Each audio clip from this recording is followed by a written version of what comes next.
The Vietnam War POW/missing in action issue concerns the fate of United States servicemen who were reported as missing in action, during the Vietnam War and associated theaters of operation in Southeast Asia. The term has also referenced issues related to the treatment of affected family members by the governments involved in these conflicts. Following the Paris Peace Accords of 1973, 591 American prisoners of war, POWs, were returned during Operation Homecoming. The U.S. listed about 2,500 Americans as prisoners of war or missing in action, but only 1,200 Americans were reported killed in action and body not recovered. Many of these were airmen who were shot down over North Vietnam or Laos. Investigations of these incidents have involved determining whether the men involved survived being shot down.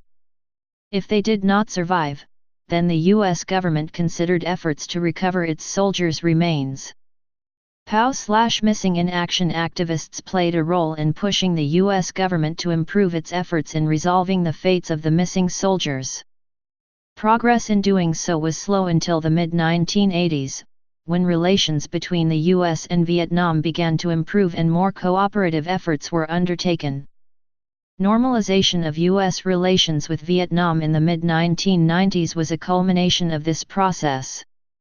Considerable speculation and investigation has contributed to a hypothesis that a significant number of missing U.S. soldiers from the Vietnam conflict were captured as prisoners of war by communist forces and kept as live prisoners after U.S. involvement in the war concluded in 1973. A vocal group of POW/missing in action activists maintains that there has been a concerted conspiracy by the Vietnamese government and every American government since then to hide the existence of these prisoners. The U.S. government has steadfastly denied that prisoners were left behind or that any effort has been made to cover up their existence. Popular culture has reflected the live prisoners theory, most notably in the 1985 film Rambo, First Blood Part 2. Several congressional investigations have looked into the issue, culminating with the largest and most thorough, the United States Senate Select Committee on POW/missing in action affairs of 1991–1993 led by Senators John Kerry, Bob Smith, and John McCain. It found no compelling evidence that proves that any American remains alive in captivity in Southeast Asia. The fate of those missing in action has always been one of the most troubling and unsettling consequences of any war.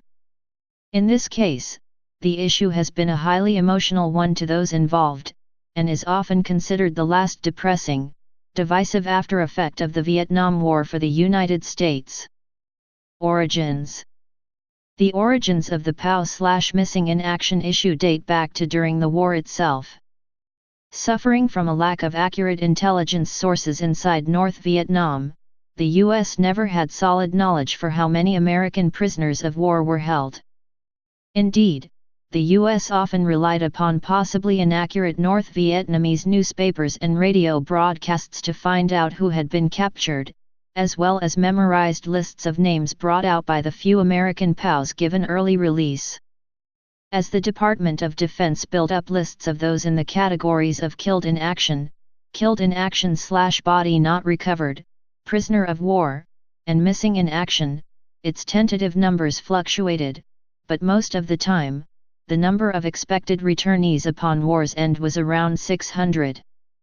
However, the Nixon administration had made return of the POWs one of its central arguments to the American public for prolonging the war and bringing North Vietnam to terms.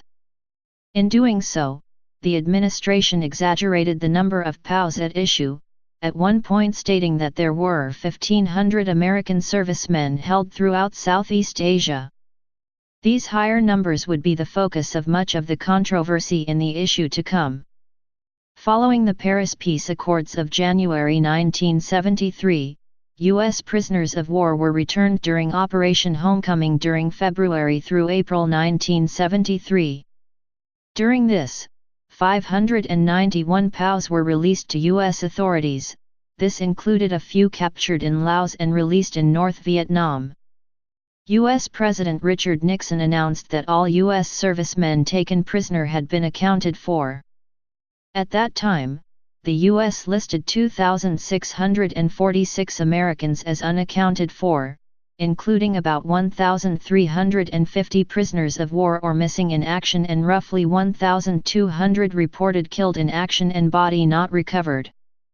The low numbers of returnees from Laos caused some immediate concern, as previous Pentagon estimates were as high as 41 for prisoners held there, although only a few had been known to be captured for certain. Investigation of the fate of all the missing service personnel would end up residing with the Defense Prisoner of War/Missing Personnel Office. The Joint POW/Missing in Action Accounting Command also played a major role in subsequent investigations. In 1973, the Defense Department established the Central Identification Laboratory Thailand to coordinate POW/Missing in Action recovery efforts in Southeast Asia. The U.S. conducted some limited operations in South Vietnam in 1974 to find the remains of those missing, and pursuant to the Paris Accords, the North Vietnamese returned some remains too. These efforts halted following the collapse of the Accords and the fall of South Vietnam in 1975, and over the next 10 years, little progress was made in recovering remains. During the late 1970s and 1980s, the friends and relatives of unaccounted for American personnel became politically active, requesting the United States government reveal what steps were taken to follow up on intelligence regarding last known alive MIAs and POWs. When initial inquiries revealed important information had not been pursued, many families and their supporters asked for the public release of POW/Missing in Action records and called for an investigation. In 1979, the re-emergence of U.S. Private First Class Bobby Garwood constituted the only POW to surface following the end of the war and release of prisoners. Garwood is considered by the Department of Defense to have acted as a collaborator with the enemy after he was taken prisoner, while it is claimed by proponents of the live prisoner's belief, and by Garwood himself, that he was an American POW abandoned by the military. POW/Missing in Action activist organizations. The National League of Families of American Prisoners and Missing in Southeast Asia was created by Sybil Stockdale, Evelyn Grubb, and Mary Crow as an originally small group of POW/Missing in Action wives in Coronado, California and Hampton Roads, Virginia in 1967. Sybil Stockdale's husband, Navy Commander James Stockdale, was shot down in 1965 and she was determined to make the American people aware of the mistreatment of U.S. POWs. This publicity resulted in better treatment of U.S. POWs from fall 1969 on. After the war, the National League of Families became the leading group requesting information about those still listed as missing in action. It was led by Ann Mills Griffiths.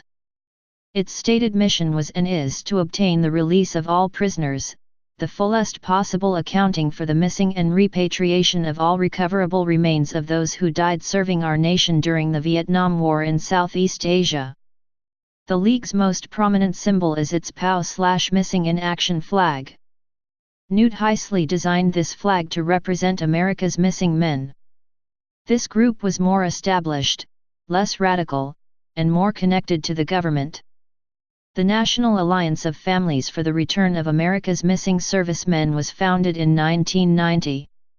Its goal was and is to resolve the fates of any unreturned U.S. prisoners of war or missing in action from World War II on forward, not just Southeast Asia, and to gain the return of any live prisoners. It is a 1980s origin splinter from the National League of Families, created by members who were dissatisfied with Ann Mills Griffiths' leadership. Compared to the older group, the National Alliance took a more activist, radical stance, especially towards belief in the existence of live prisoners in Southeast Asia. The chair and co-founder of the group is Dolores Apodaca Alfond, whose brother Major Victor Joe Apodaca, Jr. was shot down in 1967 during the Vietnam War. The group was visible during the Kerry Committee hearings of the early 1990s, but disagreed with the committee's findings that there was no compelling evidence of any live prisoners in Southeast Asia. Businessman and POW/missing in action advocate Ross Perot, who had done much to help POW families during the war, was also very active on this issue. Recovery and rescue. In the mid-1980s, the U.S. and Vietnam increased the frequency of high-level policy and technical meetings to help resolve the POW/missing in action issue. The U.S. government viewed this work as a humanitarian obligation. The Vietnamese slowly began to return American remains that they had previously collected and stored. Eventually they permitted the U.S. to excavate a few crash sites. The Lao government, with whom the USG maintained diplomatic relations, also agreed to several crash site excavations in the mid-1980s. This resulted in the return and identification of the remains of a few dozen Americans. In Cambodia, political turmoil prevented such efforts. A number of individuals were not satisfied with or did not trust U.S. government actions in this area and took their own initiative. Retired Air Force Lieutenant Colonel Jack Bailey created Operation Rescue, which featured a former smuggling boat named Acuna 3 and solicited funds from POW/missing in action groups. Bailey never produced any prisoners and the boat spent years never leaving its dock in Songkhla in Thailand, but the effort proved adept at bringing in money through the Virginia-based Eberly Associates direct mail marketing firm. It was later revealed that Bailey had greatly exaggerated his military record. During the 1980s, former United States Army Special Forces member Bo Gritz undertook a series of private trips into Southeast Asia, purportedly to locate American POWs whom some believed were still being held by Laos and Vietnam, for example at location En Humarath. These missions were heavily publicized, controversial and widely decried as haphazard. For instance, as some commentators stated, few successful secret missions involve bringing to the border towns women openly marketing commemorative POW rescue T-shirts. One such mission in 1982 was to free POWs reported to be in Laos. Gritz led 15 Laotians and 3 Americans, but they were ambushed shortly after crossing the border from Vietnam to Laos and the mission failed. Command Sergeant Major Eric L. Haney, a former Delta Force operator and a holder of the live prisoners belief, later wrote that beginning in 1981 his unit was twice told to prepare for a mission involving the rescue of American POWs from Vietnam, but both times the missions were scrubbed, according to Haney, when Gritz suddenly appeared in the spotlight, drawing too much attention to the issue and making the missions too difficult to accomplish. The U.S. National Security Council would eventually say of him, throughout his years of involvement, Mr. Gritz contributed nothing of value to the POW/missing in action issue. In fact, his activities have been counterproductive. Another figure of the 1980s was Scott Barnes, who claimed he had both been in a secret operation in Cambodia and had seen an American POW. His actions caused significant dissension among POW/missing in action activists, especially once he claimed that he had seen more American POWs in Laos but had been ordered by the Central Intelligence Agency to assassinate them. He published the 1987 book Bahika that related this story. The National League of Families ended up accusing him of exploiting the missing in action issue for personal gain, as one wife had mortgaged her house to fund him. Barnes, who had concocted much of his purported military background, would subsequently become a controversial figure within Ross Perot's 1992 presidential campaign. A former American POW, Eugene Red McDaniel, also became convinced that American prisoners had been left behind, and became active in the issue during the 1980s and early 1990s. Effect on popular culture. In the words of one analysis, the notion that the United States may have left men behind was hard to fathom, and Americans chose to partly solve this complex problem through fictional characters. This was especially true in American films. The first was Chuck Norris's 1978 Good Guys Wear Black, which postulated a cynical U.S. government writing off MIAs with a bogus mission. 1983's Uncommon Valor, starring Gene Hackman, followed suit, as did Norris again in 1984 with Missing in Action. By far the most visible film in this theme was Sylvester Stallone's Rambo, First Blood Part 2 in 1985, which did the most to popularize the idea that American POWs had been left behind after the war and that the government had no real interest in their rescue. The Rambo character, who in this film may have been partly modeled after Bo Gritz, was a Vietnam veteran commando still haunted by the multiple failures of the war. The pivotal moment of the film occurs when Rambo, realizing he was betrayed by the U.S. government and under torture from the Vietnamese and their Soviet allies, is put into radio communication with the officer who ordered the mission and tells him, "Murdoch, I'm coming to get you." Rambo and the Norris films were commercially successful in both the United States and in Thailand and other parts of Southeast Asia, and did much to perpetuate the stock image of American prisoners held in bamboo cages. Rambo was followed by Norris's 1985 prequel Missing in Action 2, The Beginning, as well as other films such as POW, The Escape, 1986, and Dog Tags, 1990, that shared similar conceits. The Vietnam War POW/Missing in Action issue was also explored in some U.S. television series. The long-running series Magnum P.I. included multiple episodes in the mid-late 1980s whose central theme was the possibility of American POWs remaining in Vietnam. The 1997 The X-Files episode Unrequited also dealt with this notion. The POW/Missing in Action issue was also part of a key storyline in the series Jag in the late 1990s, where the father of central character Harmon Rabb had been in missing in action in Vietnam. During the second, third, and fourth seasons, evidence gradually mounted that Harm Sr. had been relocated to the Soviet Union, where he had later escaped and been killed by Soviet soldiers in Siberia.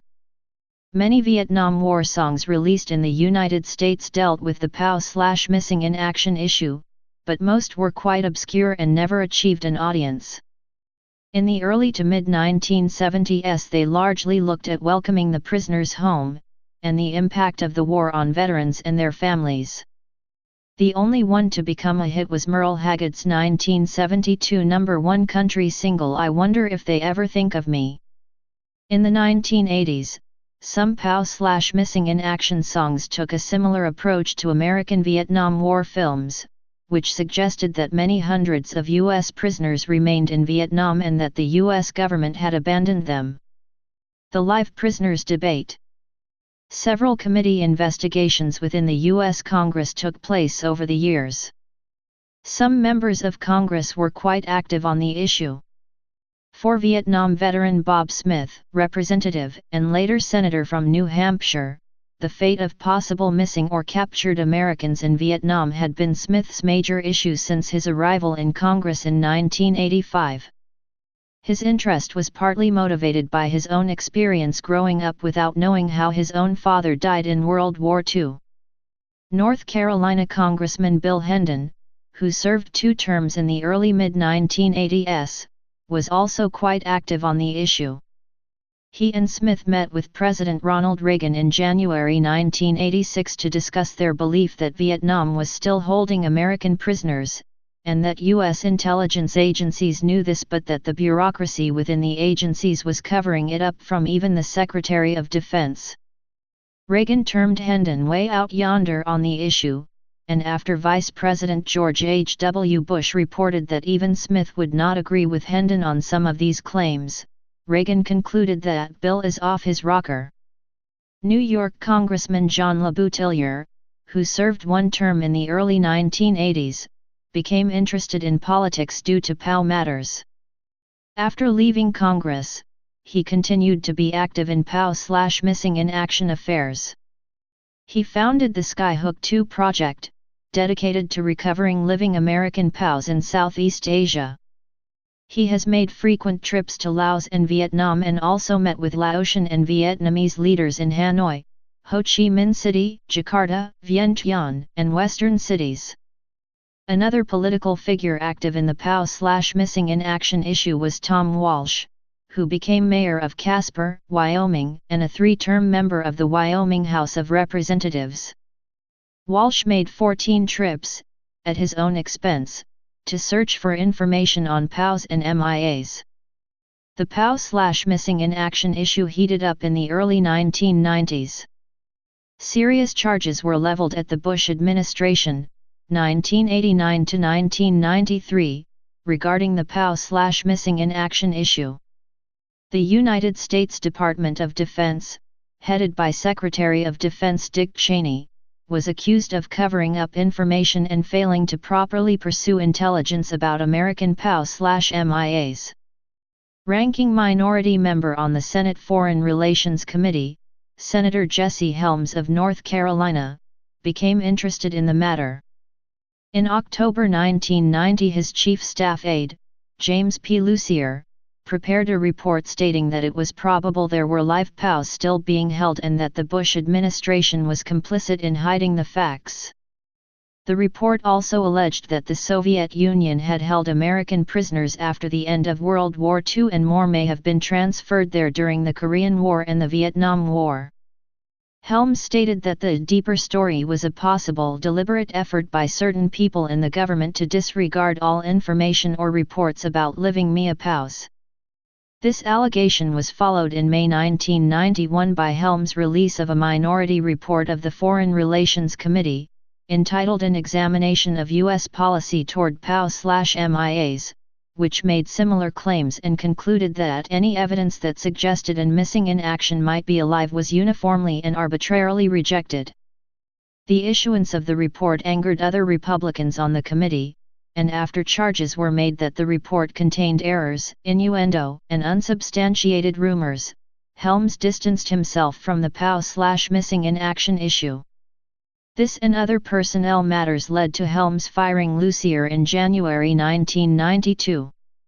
A July 1991 Newsweek cover photograph purported to show 3 American POWs still being held against their will, which increased general public interest in the issue. However, the photograph turned out to be a hoax. Polls showed that a majority of Americans believed live POWs were indeed still being held captive. A July 1991 Wall Street Journal poll showed 70% of Americans believing this, and that 3/4 of them believed the U.S. government was not doing what needed to be done to gain their release.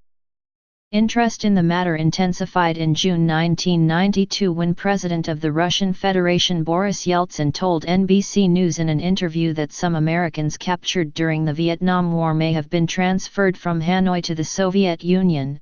Our archives have shown that it is true.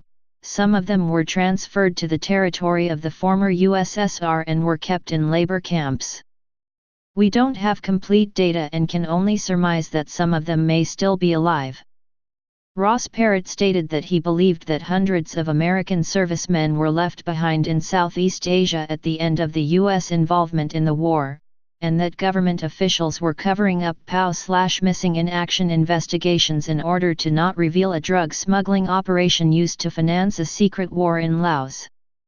Retired United States Army General, former chairman of the Joint Chiefs of Staff, and current head of the American POW/missing in action delegation in Hanoi, John Vesey, defended administrations and the military's role in trying to get the Vietnamese to improve their efforts in ascertaining the fate of missing U.S. personnel.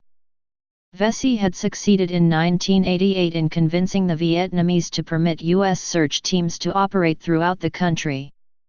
Vesey categorically rejected the notion of a government conspiracy, saying that he had never seen evidence of one at any time in his military career, and adding that, American soldiers, sailors, airmen, and Marines are not conspirators. United States Secretary of Defense Dick Cheney said that Vietnamese cooperation was improved but still needed much more improvement. For critics and skeptics, the allegations fail to convincingly answer the question as to what reason the Vietnamese, and other neighboring countries, would have to hang on to living prisoners. They could have been returned post-war, or being inconvenient witnesses to abuse more easily simply murdered. Proponents of the theory often claimed that the prisoners were initially held back as part of a scheme to gain war reparations from the U.S., as cheap labor, or both, and then were continued to be held so that the Vietnamese would not have to admit to what they had done. Kerry Committee. Senator Bob Smith introduced a 1991 resolution to create a Senate Select POW/Missing in Action Committee. Senator and fellow Vietnam War veteran John Kerry was the chair of the committee, and its third key member was Senator and former Vietnam War POW John McCain. Compared to earlier congressional investigations into the POW/Missing in Action issue, this one had a mandate to be more skeptical and ask harder questions of government officials than before. The committee's work included more visits to Vietnam and getting the Department of Defense to declassify over 1 million pages of relevant documents. Kerry and McCain said that they had gotten the Vietnamese to give them full access to their records, and that they had spent thousands of hours trying to find real, not fabricated, evidence of surviving Americans. Some of the most publicized testimony before the committee came in September 1992, when former Nixon Defense Secretaries Melvin Laird and James Schlesinger said that the U.S. government had believed in 1973 that some American servicemen had not been returned from Laos, despite Nixon's public statements to the contrary. Schlesinger said, "As of now, I can come to no other conclusion. That does not mean there are any alive today."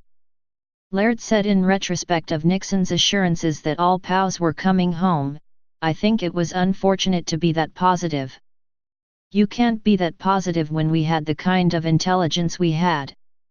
In reaction to the testimony, Kerry said, "I think it's quite extraordinary when two former Secretaries of Defense both give evidence documenting that they had information, or they believed personally, that people were alive and not accounted for in Operation Homecoming." The committee issued its unanimous findings on January 13, 1993. In response to the central question of whether any American POWs were still in captivity, it stated, "While the committee has some evidence suggesting the possibility a POW may have survived to the present, and while some information remains yet to be investigated, there is, at this time, no compelling evidence that proves that any American remains alive in captivity in Southeast Asia." With specific regard to the some evidence, the committee said this, "But neither live-citing reports nor other sources of intelligence have provided grounds for encouragement, particularly over the past decade.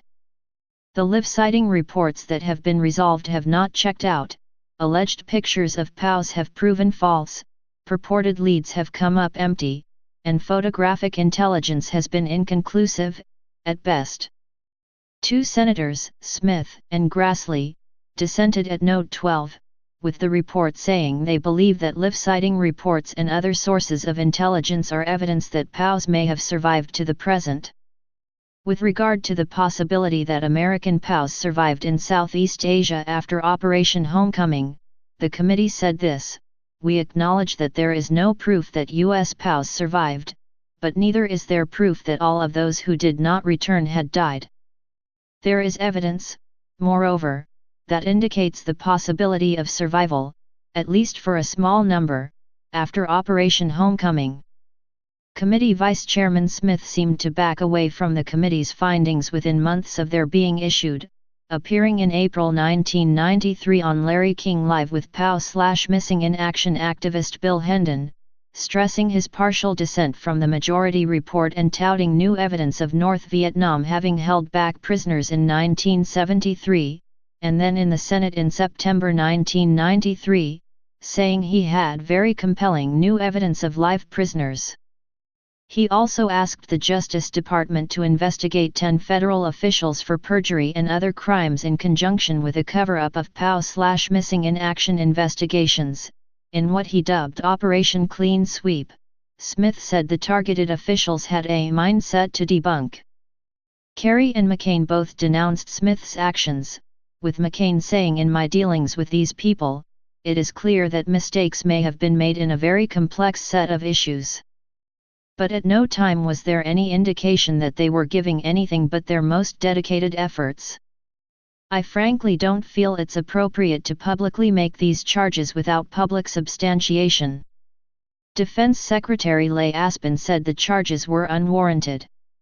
In 1994, journalist Sidney Schonberg, who had won a Pulitzer Prize in the 1970s for his New York Times reporting in Cambodia, wrote a long article for Penthouse magazine in which he said the committee had been dominated by a faction led by Kerry that wanted to appear to be probing the prisoner issue energetically, but in fact, they never rocked official Washington's boat, nor did they lay open the 20 years of secrecy and untruths.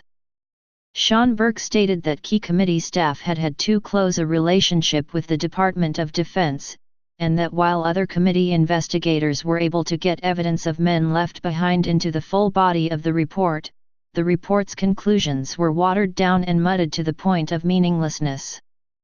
Kerry denied that the committee had engaged in any cover-up. The Kerry Committee did little to soften the attitudes of those directly involved in the issue. To skeptics, live prisoners remained a conspiracy theory unsupported by motivation or evidence, and the foundation for a cottage industry of charlatans who preyed upon the hopes of the families of the missing. As two skeptics wrote in 1995, the conspiracy myth surrounding the Americans who remained missing after Operation Homecoming in 1973 had evolved to Baroque intricacy. By 1992, there were thousands of zealots who believed with cult-like fervor that hundreds of American POWs had been deliberately and callously abandoned in Indochina after the war, that there was a vast conspiracy within the armed forces and the executive branch spanning 5 administrations to cover up all evidence of this betrayal, and that the governments of Communist Vietnam and Laos continued to hold an unspecified number of living American POWs, despite their adamant denials of this charge. Believers continued to strongly reject such notions. As one wrote in 1994, "It is not conspiracy theory, not paranoid myth, not Rambo fantasy. It is only hard evidence of a national disgrace. American prisoners were left behind at the end of the Vietnam War. They were abandoned because 6 presidents in official Washington could not admit their guilty secret. They were forgotten because the press and most Americans turned away from all things that reminded them of Vietnam." Normalization with Vietnam. The actions of the committee were designed to allow for improved ties between the U.S. and Vietnam, for which the unresolved fate of American MIAs had long been a sticking point. The belief by Americans from a few years earlier that live prisoners still existed had mostly passed. In the words of Time magazine, most people seemed resigned to the idea that the fortunes of war are bound to leave a few mysteries. In 1994 the Senate passed a resolution, sponsored by Kerry and McCain, that called for an end to the existing trade embargo against Vietnam. It was intended to pave the way for normalization. When President Bill Clinton lifted the trade embargo on February 3, 1994, he stated, "I have made the judgment that the best way to ensure cooperation from Vietnam and to continue getting the information Americans want on POWs and MIAs is to end the trade embargo. I've also decided to establish a liaison office in Vietnam to provide services for Americans there and help us to pursue a human rights dialogue with the Vietnamese government. I want to be clear, these actions do not constitute a normalization of our relationships. Before that happens, we must have more progress, more cooperation, and more answers. Toward that end, this spring I will send another high-level U.S. delegation to Vietnam to continue the search for remains and for documents." In response, columnist Dan Rather wrote the following. In an obvious attempt to blunt criticism, President Clinton actually characterized lifting the embargo as creating the best opportunity to get the true story of what happened to America's missing. This was especially ill-advised. Because it was obvious that lifting the embargo wasn't designed to resolve doubts about the fate of the missing. It was designed to make money. It was a trade initiative, plain and simple. The people least like. Please subscribe and thanks for watching.